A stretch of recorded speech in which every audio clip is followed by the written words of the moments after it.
उम्मीद करता हूँ सब लोग खैर खैरियत से होंगे।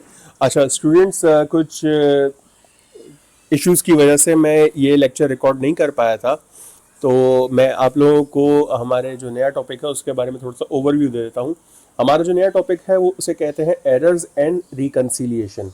एरर्स एंड रिकन्सिलिएशन पढ़ने से पहले हमें ये पता होना चाहिए कि एरर्स होते क्या है। तो what do you mean by the term errors? गलती, गलती क्या होती है? देखिए, एरर्स दो तरह के होते हैं। जब हम अकाउंटिंग सिस्टम की बात करें तो एरर्स कहा जाता है बेसिकली हर उस गलती को जो आपने अनजाने में की हो, अनइंटेंशनली की हो। हर वो गलती जो आपने अनइंटेंशनली की हो उसको एरर कंसिडर किया जाता है। एंड अबाउट दोज मिस्टेक्स जो आप जानबूझ के या इंटेंशनली करते हो, वो एरर के जिम्मे में नहीं आती, वो फिर आ जाती हैं फ्रॉडुलेंट एक्टिविटीज में। क्योंकि गलती होती ही वो है जो आपसे बेध्यानी में हो जाए, नेग्लिजेंस में हो जाए, अनजाने में हो जाए। अगर आप जानबूझ के अपने पूरे होशो हवास में कोई गलती कर रहे हो तो वो गलती नहीं कहलाती, फिर वो फ्रॉड कहलाता है। सिमिलरली एरर हमारे पास दो तरह के होते हैं। एक वो एरर जिसकी वजह से हमारा अकाउंटिंग सिस्टम जो है वो इफेक्ट हो जाए। अच्छा, जब मैं बात करता हूं अकाउंटिंग सिस्टम की, तो अकाउंटिंग सिस्टम में जो चीज सबसे ज्यादा इफेक्ट होती है एरर्स की वजह से वो कहलाता है ट्रायल बैलेंस। तो हमारे पास दो तरह के एरर्स होते हैं। एक वो एरर्स जिनकी वजह से हमारा ट्रायल बैलेंस इफेक्ट करता है, दूसरे वो एरर्स जिनकी वजह से हमारा ट्रायल बैलेंस इफेक्ट नहीं करता। अब इनकी कुछ लिस्ट्स हैं, उस पर हम बाद में बात करेंगे। अभी जो हम करेंटली बात करेंगे वो ये है कि एरर्स किस तरह से किए जा सकते हैं, या एरर्स जब होते हैं तो क्या उसके नतीजे होते हैं। देखो बच्चा लोग, जब भी हम एरर्स करते हैं, स्टूडेंट्स जब भी हम एरर्स करते हैं तो उन एरर के नतीजे में तीन चीजें हो सकती हैं। उन एरर के नतीजे में तीन चीजें हो सकती हैं। या तो मैं किसी चीज को ओवर स्टेट कर दूंगा, यानी कि बढ़ा दूंगा। मैं किसी चीज को ओवर स्टेट कर दूंगा या फिर बढ़ा दूंगा। मैं किसी चीज को अंडर स्टेट कर दूंगा या फिर कम कर दूंगा। या मैं किसी चीज को रिकॉर्ड करना भूल जाऊंगा, जिसे हम ओमिट कहते हैं। तो एरर्स जब हम करते हैं तो उनकी वजह से तीन नतीजे हो सकते हैं। या तो मेरी गलती की वजह से कोई चीज ज्यादा हो जाएगी, या तो मेरी गलती की वजह से कोई चीज कम हो जाएगी, या फिर मेरी गलती की वजह से कोई चीज रह जाएगी रिकॉर्ड होनी।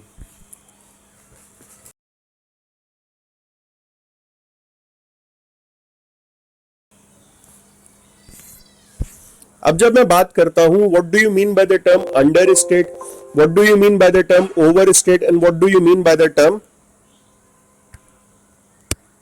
Omit. Under state, over state या ओमिट से आपकी क्या मुराद है? देखो, अंडर स्टेट का मतलब होता है किसी भी चीज को कम रिकॉर्ड करना, टू रिकॉर्ड लेसर अमाउंट। किसी भी ट्रांजैक्शन के अमाउंट को कम रिकॉर्ड करना, to record a lesser amount. और इसकी रेक्टिफिकेशन क्या होगी? जाहिर सी बात है, जब मैंने कोई चीज कम रिकॉर्ड की है उसको सही करने के लिए मैं उसको बढ़ा दूंगा, बढ़ा के उसको बराबर कर दूंगा। तो इसकी रेक्टिफिकेशन क्या हो गई?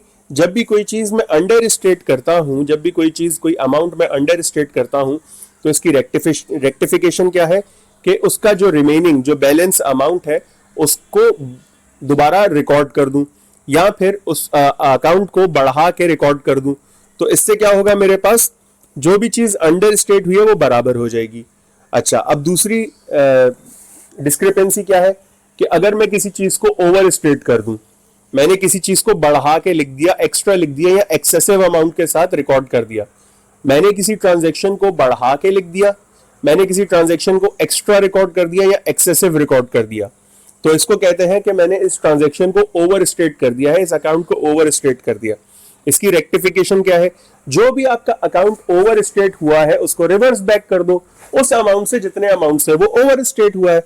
जब हम उसको रिवर्स कर देंगे तो हमारा अकाउंट ऑटोमेटिकली नेट पे आ जाएगा जो हमें चाहिए था। रेक्टिफिकेशन क्या है? अगर हमने किसी अकाउंट को ज्यादा अमाउंट से रिकॉर्ड कर दिया है तो हम उस अकाउंट को रिवर्स कर देंगे या फिर कम करके बराबर कर देंगे, सिंपल। तीसरी चीज है ओमिट हो जाना किसी ट्रांजैक्शन का बिल्कुल भी रिकॉर्ड नहीं होना। इस सूरत में क्या करेंगे? जब मैं किसी ट्रांजैक्शन को रिकॉर्ड करना भूल गया, तो मेरे लिए सबसे आसान चीज क्या है? भाई, रिकॉर्ड करना भूल गया ना, रिकॉर्ड कर दो, इतना मसला थोड़ी है। मैं एक चीज रिकॉर्ड करना चाह रहा था, मैं भूल गया, जब भूल गए कोई बात नहीं, दोबारा रिकॉर्ड कर दो, बात खत्म। अब एरर कितने टाइप्स के होते हैं उस पर बात कर लेते हैं। हमारे पास जो पहली चीज है वो कहलाता है error of transposition, error of transposition. उसके बाद error of omission, error of commission, error of principle, error of original entry, error of compensation या कॉम्पनसेटिंग एरर, और फिर आता है एरर ऑफ रिवर्सल या जिसको हम रिवर्सल एरर भी कहते हैं। अब ये 7 तरह के एरर्स हैं। ये 7 में से 6 एरर्स ऐसे हैं जो कि पार्शियल और कंप्लीट होते हैं। ये 7 में से 6 एरर्स ऐसे हैं जो पार्शियल भी होते हैं और कंप्लीट भी होते हैं, और 7वां एरर ऐसा होता है जो कि सिर्फ पार्शियल होता है, वो कंप्लीट नहीं हो सकता। 7वां एरर ऐसा होता है जो कि पार्शियल होता है, वो कंप्लीट नहीं होता कभी भी। उसका मैं आपको जब हम पढ़ेंगे इंशाल्लाह आगे तो मैं आपको बताता हूं वो कौन सा एरर है जो सिर्फ पार्शियल होगा लेकिन कंप्लीट कभी नहीं होगा। उस पर हम बाद में बात करते हैं। अभी हम बात करते हैं हमारा पहला एरर जो कि है एरर ऑफ ट्रांसपोजिशन। अच्छा, एरर ऑफ ट्रांसपोजिशन शुरू करने से पहले मैं आपको एक छोटा सा जो है इसमें हिंट दे देता हूं कि how to solve the questions for errors and reconciliation. Error और रिकंसिलिएशन में आपको सवाल सॉल्व करने के लिए 3 बेसिक स्टेप अपने जहन में रखने हैं। पहला step, what should have happened, होना क्या चाहिए था, होना क्या चाहिए था। अगर एक ट्रांजैक्शन में आपको बताता हूं, for example mister x invested 10,000 cash into the business, तो इसमें व्हाट शुड हैव हैपेंड, होना क्या चाहिए था। फिर उसके बाद आती है दूसरी चीज, व्हाट हैपेंड एक्चुअली, एक्चुअल में हुआ क्या। उसके बाद जो दूसरी चीज आती है वो है व्हाट हैपेंड एक्चुअली, एक्चुअल में हुआ क्या। और उसके बाद जो तीसरी चीज आती है वो है हाउ टू रेक्टिफाई, अब जो मैंने गलत कर दिया उसको सही कैसे करना है, हाउ टू रेक्टिफाई। तो पहला मेरे पास क्या है, व्हाट शुड हैव हैपेंड, दूसरा है मेरे पास व्हाट एक्चुअली हैपेंड, और तीसरा है मेरे पास हाउ टू रेक्टिफाई, रेक्टिफाई कैसे करना है, उसको सही कैसे करना है जो गलती अब कर दी। तो इसी 3 चीजों, इन्हीं 3 स्टेप्स को जहन में रखते हुए, इन्हीं 3 स्टेप्स को जहन में रखते हुए हम ये सारे एरर्स कंप्लीट कर देंगे। इन्हीं 3 स्टेप्स को जहन में रखते हुए हम ये सारे एरर्स कंप्लीट कर लेंगे इंशाल्लाह। तो अब आते हैं पहले एरर ऑफ ट्रांसपोजिशन पे। एरर ऑफ ट्रांसपोजिशन होता क्या है, अब पहले इस पे बात करते हैं। What do you mean by the term error of transposition. Error of transposition का मतलब यह होता है कि मैंने ट्रांजैक्शन के अमाउंट के कोई भी 2 डिजिट्स आपस में, मैंने ट्रांजैक्शन के अमाउंट के कोई भी 2 डिजिट्स आपस में ट्रांसपोज कर दिए। मैंने ट्रांजैक्शन के अमाउंट के कोई भी 2 डिजिट्स आपस में शिफ्ट कर दिए, अदला बदली कर दिए, स्विच हो गए वो आपस में। फॉर एग्जाम्पल मैंने 49 रिकॉर्ड करना था, मैंने 94 रिकॉर्ड कर दिया। मैंने 105 रिकॉर्ड करना था, मैंने 150 रिकॉर्ड कर दिया। मैंने 81 रिकॉर्ड करना था, मैंने 18 रिकॉर्ड कर दिया। ये सब क्या है, ये एरर ऑफ ट्रांसपोजिशन है। एरर ऑफ ट्रांसपोजिशन में जितना मर्जी बड़ा नंबर हो, जितना मर्जी बड़ा नंबर हो, इसको समझने का सबसे आसान तरीका यह है कि कोई भी उसमें से 2 डिजिट आपस में स्विच हो जाएंगे, ट्रांसपोज हो जाएंगे, एक दूसरे की जगह बदल लेंगे। पार्शियल एरर में क्या होता है, पार्शियल एरर में कोई भी एक, either debit either credit, partial error में कोई भी एक side, either debit either credit, वो इफेक्ट होती है तो उसे पार्शियल एरर कहते हैं। पार्शियल एरर क्या होता है, जिसमें कोई भी एक साइड इफेक्ट होती है, either debit either credit. Error of transposition partial पे जाएं तो मैं आपको एक सिंपल सी एग्जांपल देता हूं। फॉर एग्जांपल मैंने एक स्टूडेंट से 15,000 रुपए एडमिशन फी ली, बट उसको गलती से 51,000 रिकॉर्ड कर दिया in the revenue account only. मतलब जो फीस का मेरा अकाउंट था उसमें मैंने इसको गलती से क्या रिकॉर्ड कर दिया, 51,000। कैश बुक में सही रिकॉर्ड किया 15,000, लेकिन रेवेन्यू अकाउंट में 51,000 रिकॉर्ड कर दिया। अब इसमें बात करते हैं पहले तो होना क्या चाहिए था। मैंने एडमिशन फी इनकम ली तो मैं यहां पे एडमिशन इनकम लिख देता 15,000 रुपए। फिर मुझे कैश मिला, मैंने कैश लिख दिया यहां पे 15,000 रुपए डेबिट, और एडमिशन फी कर दी कितनी, 15,000 रुपए क्रेडिट। ये होना चाहिए था। मैंने किया क्या, एक्चुअल में हुआ क्या, मैंने कैश तो 15,000 रुपए डेबिट कर दिया, एडमिशन फी इंस्टेड ऑफ 15,000 मैंने 51,000 रुपए लिख दी। एडमिशन फी इंस्टेड ऑफ 15,000 मैंने 51,000 रिकॉर्ड कर दी, ये हो गया एरर। ये क्या हो गया, अब एरर हो गया। अब इसको रेक्टिफाई कैसे करेंगे? सबसे पहले तो हमें इसमें यह देखना होगा क्या ये एरर मेरे ट्रायल बैलेंस को इफेक्ट कर रहा है या नहीं। देखा जाए तो कर रहा है। देखें इसमें डेबिट और क्रेडिट इक्वल नहीं है। Debit and credit are not equal. जब डेबिट और क्रेडिट इक्वल नहीं है तो ट्रायल बैलेंस इफेक्ट होगा। अब इसको सही कैसे करेंगे? अब इसको सही करने का सबसे आसान तरीका क्या है जनाब? मेरी एडमिशन फी कितने अमाउंट से बढ़ गई, अमाउंट निकाल लेते हैं। भाई 51,000 रिकॉर्ड कर दिया, जबकि करना कितना था, 15,000, तो एक्सेस कितना हो गया, 36,000 का अमाउंट ज्यादा है। 36,000 का अमाउंट ज्यादा है तो मतलब मैंने अपनी फीस को 36,000 से ओवर स्टेट कर दिया, बढ़ा दिया। और याद करो मैंने क्या कहा था, जब भी हम किसी चीज को बढ़ा देंगे तो उसको सही करने के लिए उसको रिवर्स करना पड़ेगा उस अमाउंट से जितने अमाउंट से मैंने बढ़ा दिया है। मैंने 36,000 से अपनी फीस को बढ़ा दिया, तो अगर अब मुझे फीस को या इनकम को कम करना होगा तो मैं कैसे करूंगा? इनकम को कम करने के लिए मैं अब उसको डेबिट कर दूंगा। तो मैंने एडमिशन फी को डेबिट कर दिया 36,000 से, लेकिन अब मैं क्रेडिट क्या करूं? देखो बच्चों, एक बात याद रखना, जब भी मैं कोई एक ऐसा एरर करता हूं जिसकी वजह से मेरा ट्रायल बैलेंस इफेक्ट होता है, तो एक तरफ तो वो एंट्री आएगी जहां पे इफेक्ट आया है, जिसकी वजह से इफेक्ट आया है या जहां पे मेरी गलती हुई है। एक तरफ तो वो एंट्री आएगी जहां पे मेरी गलती हुई है। दूसरी साइड पे हमेशा मैं यूज करूंगा सस्पेंस अकाउंट। दूसरी साइड पे मैं हमेशा यूज करूंगा क्या चीज? Suspense account.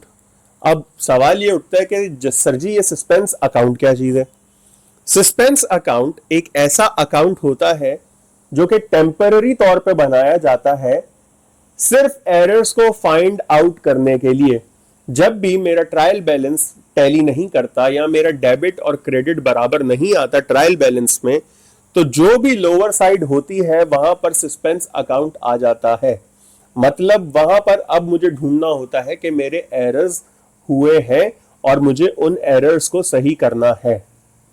सस्पेंस अकाउंट हमेशा बनाते हैं जब मुझे ट्रायल बैलेंस को टैली करना होता है, और as soon as my trial balance is equal, मेरा सस्पेंस अकाउंट का बैलेंस हो जाएगा 0। जैसे ही मेरा ट्रायल बैलेंस इक्वल आ जाएगा तो मेरे सस्पेंस अकाउंट का बैलेंस क्या आ जाएगा? 0। सस्पेंस अकाउंट बनता है और बन के उसी वक्त खत्म हो जाता है। You can not carry forward suspense account. I believe यहां तक किसी को कोई मसला नहीं होगा। तो एडमिशन फी को मैं कर देता हूं डेबिट और सस्पेंस अकाउंट को मैं कर देता हूं क्रेडिट। आई होप कि आप लोगों को अब सस्पेंस अकाउंट का पता चल गया होगा कि सस्पेंस अकाउंट क्या होता है। यह था मेरा एरर ऑफ ट्रांसपोजिशन पार्शियल। अब बात करते हैं complete error of transposition. Complete error of transposition का क्या मतलब है? कंप्लीट एरर उस एरर को कहा जाता है जिसमें डेबिट और क्रेडिट दोनों साइड इफेक्ट हो, जिसमें डेबिट और क्रेडिट दोनों साइड पर गलती की जाए या गलती हो जाए। कंप्लीट एरर क्या होता है? एक ऐसा एरर जिसमें डेबिट और क्रेडिट दोनों साइड पर गलती हो जाए। ख्याल करना, डेबिट और क्रेडिट जब इक्वल नहीं होगा तो ट्रायल बैलेंस इफेक्ट होता है। जब डेबिट और क्रेडिट इक्वल नहीं होगा तो ट्रायल बैलेंस इफेक्ट होता है। जब डेबिट और क्रेडिट इक्वल हो, जब डेबिट और क्रेडिट इक्वल हो तो ट्रायल बैलेंस इफेक्ट नहीं होता। इन अदर वर्ड्स अगर मैं वापस जाऊं ऊपर जहां पर मैं तुम लोगों को बता रहा था सारे एरर्स के बारे में, तो मैं ये कह सकता हूं कि जितने भी मेरे कंप्लीट एरर्स हैं वो सारे के सारे ट्रायल बैलेंस को इफेक्ट नहीं करते। ये बात सब समझते हैं कि जितने भी मेरे कंप्लीट एरर्स हैं वो सारे के सारे ट्रायल बैलेंस को इफेक्ट नहीं करते। लेकिन जब मैं करता हूं बात पार्शियल एरर की, तो एरर ऑफ ट्रांसपोजिशन पार्शियल में हमने देखा कि वो मेरे ट्रायल बैलेंस को इफेक्ट कर रहा है, लेकिन एरर ऑफ ट्रांसपोजिशन कंप्लीट मेरे ट्रायल बैलेंस को इफेक्ट नहीं करता। सिमिलरली जितने भी मेरे कंप्लीट एरर्स हैं वो मेरे ट्रायल बैलेंस को इफेक्ट नहीं करते, क्योंकि मेरा डेबिट और क्रेडिट उसमें बराबर आ रहा होता है। और जब जब मेरा डेबिट और क्रेडिट बराबर होगा मेरे ट्रायल बैलेंस को कोई फर्क नहीं पड़ेगा। खैर, सवाल वहीं पर आके रुक जाता है। एरर ऑफ ट्रांसपोजिशन कंप्लीट की हम बात कर रहे थे। तो हुआ ये कि मैंने फीस जो ली थी 15,000, वो मैंने टोटली रिकॉर्ड कर दी एज 51,000। मुझसे एरर हो गया, मुझसे एरर हो गया जी, बिल्कुल एरर हो गया। मैंने 15,000 को रिकॉर्ड किस तरह कर दिया? 51,000 से।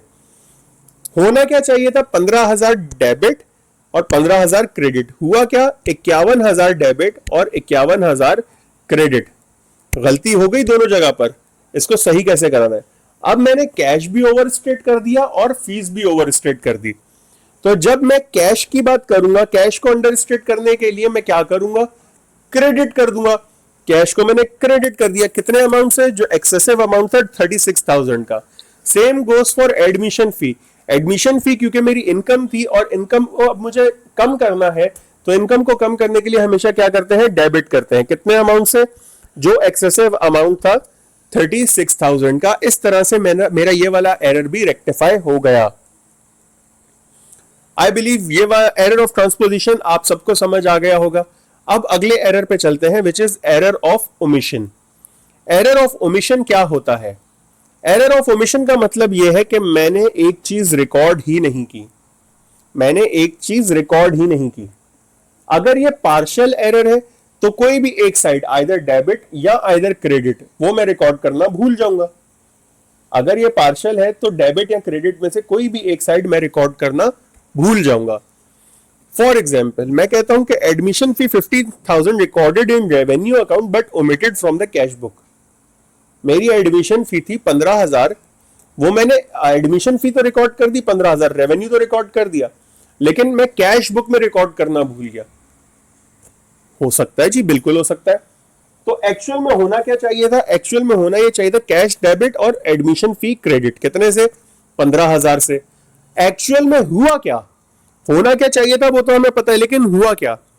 हुआ ये कि जनाब एडमिशन फी तो क्रेडिट कर दी मैंने 15,000 से, लेकिन डेबिट कुछ नहीं किया। मैंने डेबिट कुछ भी नहीं किया। इस सूरत में क्या होगा? अब समझना इस बात को। इसको रेक्टिफाई करने के लिए एक चीज मैं भूल गया ना रिकॉर्ड करना, एक चीज मैं रिकॉर्ड करना भूल गया। तो अब जब मैं इसको रेक्टिफाई करूंगा तो मैंने क्या बताया था? If you omit something record it. I have omit one side of an entry, तो अब मैं क्या करूंगा? उसको अब मैं रिकॉर्ड कर दूंगा। रिकॉर्ड करके डेबिट तो मैंने रिकॉर्ड कर दिया, क्रेडिट पे क्या करें? अगेन सवाल मेरा क्या था? क्या इसकी वजह से मेरा ट्रायल बैलेंस इफेक्ट हो रहा है? जी जनाब, इस गलती की वजह से मेरा ट्रायल बैलेंस इफेक्ट हुआ है, मेरा डेबिट और क्रेडिट बराबर नहीं आ रहा। तो डेबिट और क्रेडिट में से जो साइड बराबर नहीं आ रही, वहां पे सस्पेंस अकाउंट खुल जाएगा। अब मुझे यह पता है कि यहां पे कैश साइड जो है वो मेरी आनी है 15,000 से, सस्पेंस अकाउंट आ जाएगा। सस्पेंस अकाउंट लगा दो क्रेडिट साइड पे 15,000। सिंपल। यहां तक सबको समझ आ गया होगा। आगे बढ़ते हैं। अगली चीज है एरर ऑफ ओमिशन कंप्लीट। मैं सिरे से डबल एंट्री रिकॉर्ड करना ही भूल गया भाई। मुझे पैसे मिले एडमिशन फीस के, मैंने रिकॉर्ड ही नहीं किए। मुझे पैसे मिले एडमिशन फीस के, मैं रिकॉर्ड करना भूल गया। काम में बिजी हो गया, दूसरे काम में लग गया, तो ये रिकॉर्ड करना मैं भूल गया। इस सूरत में अब क्या होगा? Cash debit 15,000, admission fee credit 15,000 होना यह चाहिए था। किया क्या मैंने? कुछ भी नहीं किया। नथिंग, जीरो, सिफर, कुछ भी रिकॉर्ड नहीं किया। भूल गए ना रिकॉर्ड करना, कोई मसला नहीं। रेक्टिफिकेशन क्या है? रिकॉर्ड कर लो। टेंशन क्यों है भाई? मैं रिकॉर्ड करना भूल गया, मुझे अब उसको सही करना है। मैं कैसे सही करूंगा? रिकॉर्ड कर देंगे। Cash debit, admission fee credit, simple 15,000। I believe error of omission तक सबको समझ आ गया होगा।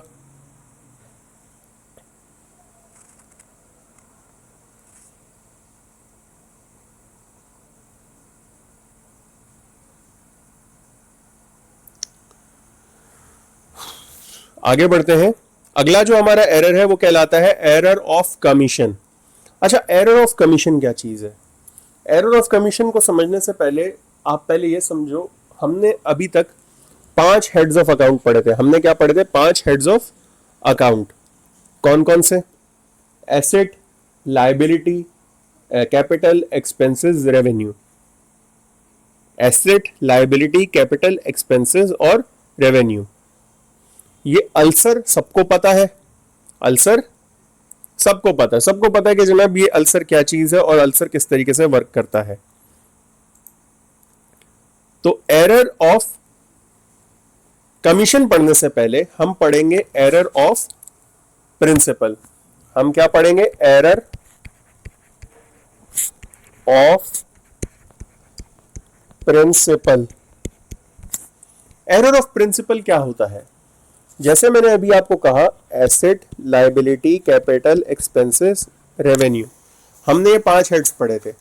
एरर ऑफ प्रिंसिपल में वो गलती होती है कि मैंने एसेट रिकॉर्ड करना था, मैंने एक्सपेंस रिकॉर्ड कर दिया। मैंने क्या रिकॉर्ड कर दिया? एक्सपेंस रिकॉर्ड कर दिया। मैंने कैपिटल रिकॉर्ड करना था, मैंने लायबिलिटी रिकॉर्ड कर दी। चांसेस है ना भाई? मैंने एसेट रिकॉर्ड करना था, मैंने एक्सपेंस रिकॉर्ड कर दिया। मैंने कैपिटल रिकॉर्ड करना था, मैंने लायबिलिटी रिकॉर्ड कर दी। For example,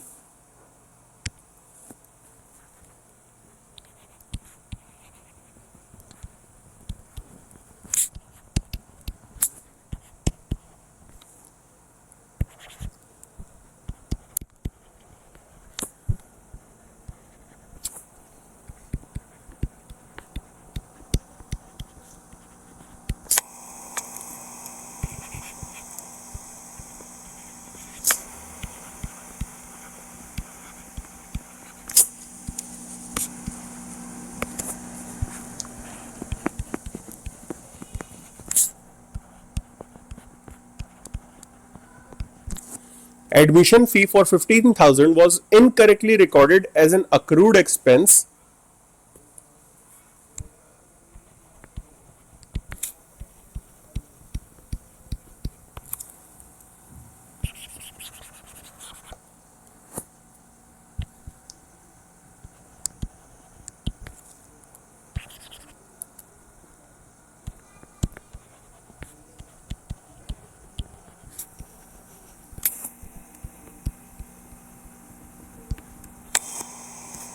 admission fee of 15,000 was incorrectly recorded as an accrued expense instead of revenue।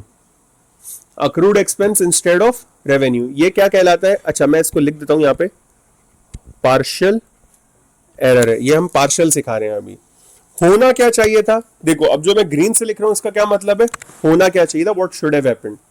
Actual में रिकॉर्ड होना चाहिए था कैश डेबिट और एडमिशन फी क्रेडिट। कितने से? 15,000 से। हमसे गलती क्या हुई? हमने किया क्या? हमने किया ये कि मैंने एक्सपेंस रिकॉर्ड कर दिया यहां पर, सॉरी, यहां मैंने कैश रिकॉर्ड कर दिया और यहां पे मैंने रिकॉर्ड कर दिया एक्सपेंस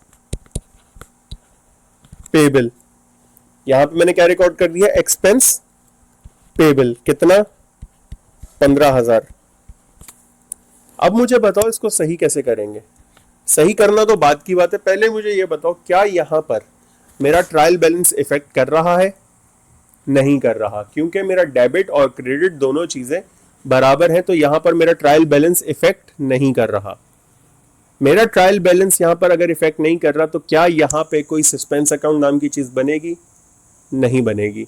ऑल्दो ये एक पार्शियल एरर है, लेकिन क्योंकि मेरा ट्रायल बैलेंस इफेक्ट नहीं कर रहा तो यहां पे सस्पेंस अकाउंट नाम की कोई चीज नहीं बनेगी। क्योंकि मेरा ट्रायल बैलेंस इफेक्ट नहीं कर रहा तो यहां पे सस्पेंस अकाउंट नाम की कोई भी चीज नहीं बनेगी, नहीं बनेगी, बिल्कुल भी नहीं बनेगी। समझ आती है ये चीज आपको? अब मुझे एक बात बताओ, कैश रिकॉर्ड करना चाहिए था, कैश रिकॉर्ड किया, क्लियर है, इसमें तो कोई मसला नहीं है ना। मुझे इनकम रिकॉर्ड करनी थी, क्या मैंने इनकम रिकॉर्ड की?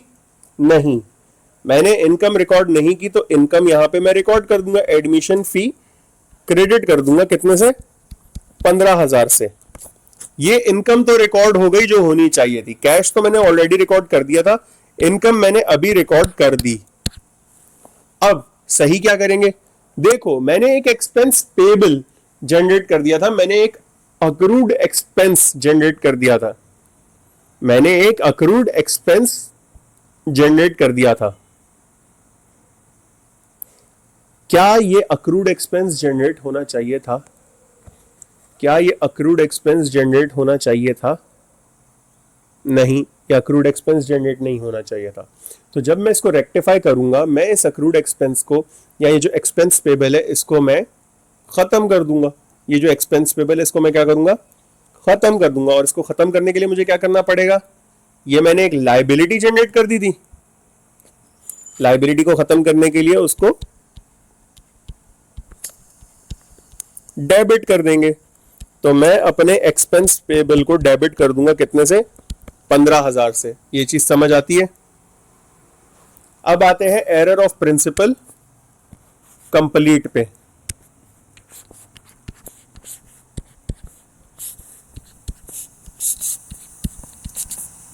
अब आते हैं एरर ऑफ प्रिंसिपल कंप्लीट पे। कंप्लीट एरर क्या होता है भाई? अब क्या हुआ कि मैंने कैश की जगह भी मैंने क्या रिकॉर्ड कर दिया? एक्सपेंस। मैंने कैश की जगह एक्सपेंस रिकॉर्ड कर दिया। भाई एडमिशन फी है ना, मैंने एडमिशन फी की बजाय लिख दिया टीचर्स की सैलरी। सही है? हुआ क्या? एक्चुअल में रिकॉर्ड क्या होना चाहिए था? कैश डेबिट और एडमिशन फी क्रेडिट। कितने से? 15,000 से। कैश डेबिट और एडमिशन फी क्रेडिट होनी चाहिए थी कितने से? 15,000 से। मुझसे गलती क्या हुई? मैंने यहां पर सैलरी एक्सपेंस डेबिट कर दिया और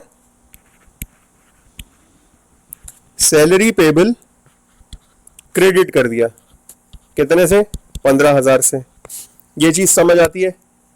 ये चीज समझ आती है? मैंने सैलरी एक्सपेंस डेबिट कर दिया और सैलरी पेबल क्रेडिट कर दिया। कितने से? 15,000 से। अब इसको रेक्टिफाई कैसे करेंगे? अब देखो इसकी रेक्टिफिकेशन है थोड़ी बड़ी। पहले तो वो दो एंट्रीज जो होनी ही नहीं चाहिए थी और जो मैंने कर दी उनको सही करो। तो मतलब ये जो सैलरी पेबल है, पहले तो इसको डेबिट कर को 15,000 से, फिर सैलरी एक्सपेंस क्रेडिट करो 15,000 से। ये हो गया। उसके बाद अब क्या करना है? अब यहां पे कैश को कर दो डेबिट 15,000 से और एडमिशन फी को कर दो क्रेडिट 15,000 से। आई बिलीव ये चीज सबको समझ आ गई होगी। ये मैंने किया क्या है? कैश को मैंने कर दिया डेबिट और एडमिशन फी को मैंने कर दिया क्रेडिट, जो कि होना चाहिए था। और सैलरी एक्सपेंस और सैलरी पेबल जो कि मैंने ओवर स्टेट कर दिए थे, उनको मैंने दोबारा कम करके अंडर स्टेट कर दिया। इजी है? समझ आ रहा है?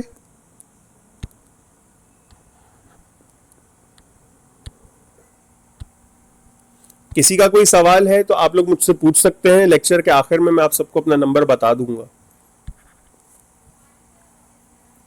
यहां तक किसी को कोई मसला है तो मुझसे पूछें। आगे बढ़ते हैं। एरर ऑफ प्रिंसिपल करने के बाद अब जो अगला एरर हम करेंगे ये कहलाता है error of commission.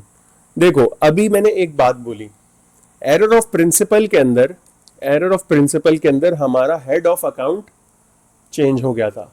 Error of principal के अंदर मैंने हेड ऑफ अकाउंट ही बदल दिया था। मतलब मैंने एसेट रिकॉर्ड करना था, मैंने एक्सपेंस रिकॉर्ड कर दिया। मैंने एसेट रिकॉर्ड करना था, मैंने एक्सपेंस रिकॉर्ड कर दिया। समझ आती है चीज? मैंने एसेट रिकॉर्ड करना था, मैंने एक्सपेंस रिकॉर्ड कर दिया। ये चीज समझ आती है? मैंने एसेट रिकॉर्ड करना था, मैंने एक्सपेंस रिकॉर्ड कर दिया। लेकिन एरर ऑफ कमीशन के अंदर इस तरह नहीं होता। एरर ऑफ कमीशन के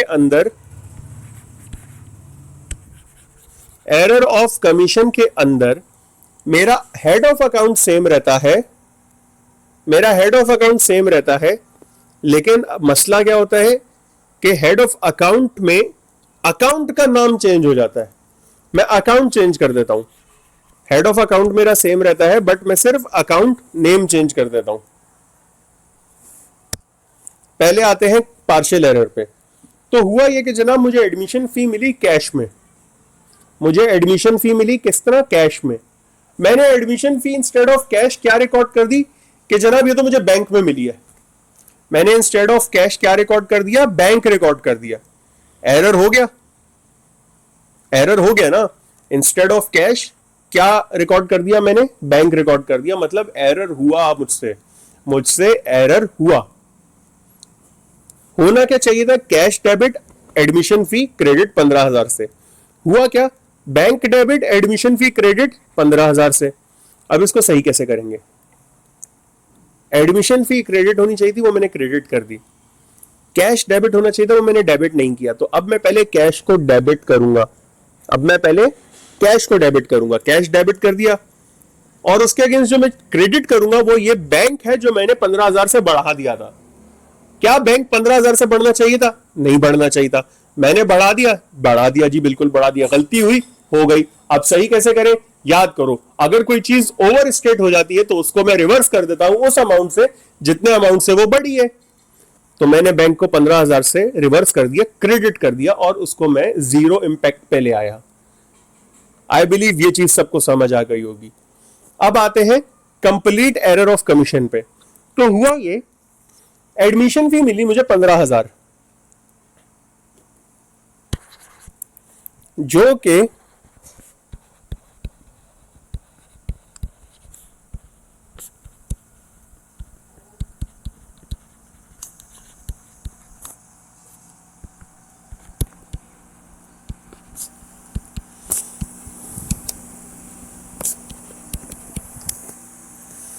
एडमिशन फी मिली मुझे कितनी, 15,000, जो कि मैंने गलती से रिकॉर्ड क्या कर दी, tuition fee paid in bank account. मुझे एक बंदा आके 15,000 रुपए कैश देके चला गया, मुझे एक बंदा आया 15,000 रुपए नकद देके चला गया एडमिशन फी की। मैंने गलती से रिकॉर्ड क्या कर दी कि जनाब ये 15,000 तो मुझे ट्यूशन फी मिली थी, वो भी बैंक में आई थी। मैंने गलती से रिकॉर्ड क्या किया, बैंक डेबिट एंड